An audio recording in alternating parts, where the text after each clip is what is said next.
Kamusta mga kaibigan? Sa video na ito ay tatalakayin natin ang buhay ng isa sa pinakamatangkad at pinakatanyag na wrestler sa kasaysayan ng WWE, si Andre the Giant. Mula sa kanyang maagang buhay hanggang sa kanyang kamatayan at ang mga kontrobersyal na kaganapan sa kanyang karera, tara't simulan na natin dito sa Pinoy Wisdom.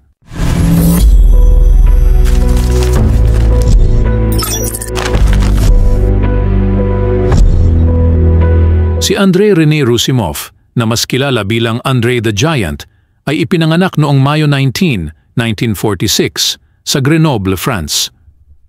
Sa murang edad, napansin na ang kanyang mabilis na paglaki dahil sa isang kondisyon na tinatawag na acromegaly na nagdulot ng labis na produksyon ng growth hormone.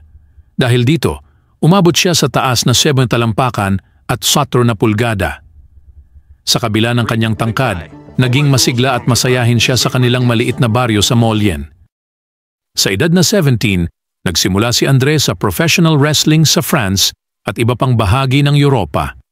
Nakilala siya sa kanyang malakas at mapanindak na presensya sa ring. Noong 1970s, lumipat siya sa North America at nagsimulang makilala bilang Andre the Giant. Yung kanyang kakaibang laki at karisma ay nagdala sa kanya ng maraming tagahanga. Ang kasikatan ni Andre the Giant ay sumiklab noong sumali siya sa World Wrestling Federation, WWF, ngayon ay WWE. Sa ilalim ng WWF, naging isa siya sa pinakasikat at pinakamamahal na wrestler. Isa sa mga pinakatanyag na laban niya ay noong WrestleMania 3 noong 1987, kung saan hinarap niya si Hulk Hogan sa isang historic match na dinaluhan ng mahigit 93,000 na tao. Bagamat natalo siya kay Hogan, naging iconic ang laban na ito sa kasaysayan ng wrestling. Bagamat sikat at minamahal ng marami, hindi rin naiwasan ni Andre ang mga kontrobersya. Dahil sa kanyang kondisyon, madalas siyang nakararanas ng matinding sakit at hirap sa paggalaw. Ito ay nagdulot ng mga isyu sa kanyang kalusugan at performance sa ring. Bukod pa rito, nagkaroon din siya ng mga alitan sa ilang kapwa wrestlers dahil sa kanyang personalidad at pagiging straightforward. Isa rin sa mga malaking kontrobersya sa buhay ni Andre ay ang kanyang pakikitungo sa alkohol. Kilala siya sa pagkakaroon ng malakas na tolerance sa alak at may mga ulat na nakakaubos siya ng daan-daang beer sa isang upuan lamang.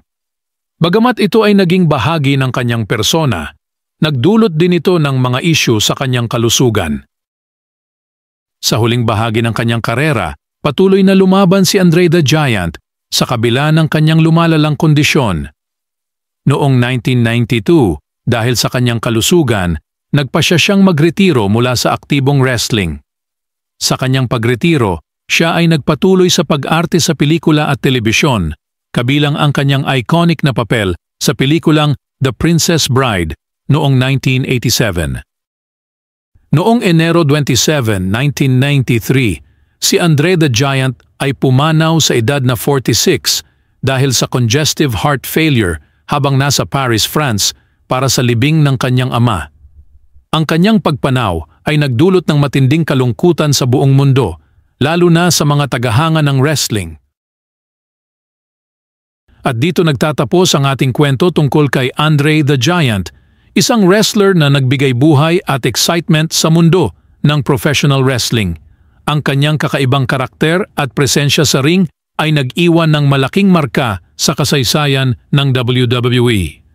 Ang kanyang legacy ay mananatiling buhay sa ating alaala at patuloy na magiging inspirasyon sa mga susunod na henerasyon ng mga wrestlers. Salamat sa panunood. Huwag kalimutang mag-like, mag-subscribe at i-click ang notification bell para lagi kayong updated sa mga bago naming videos dito sa Pinoy Wisdom.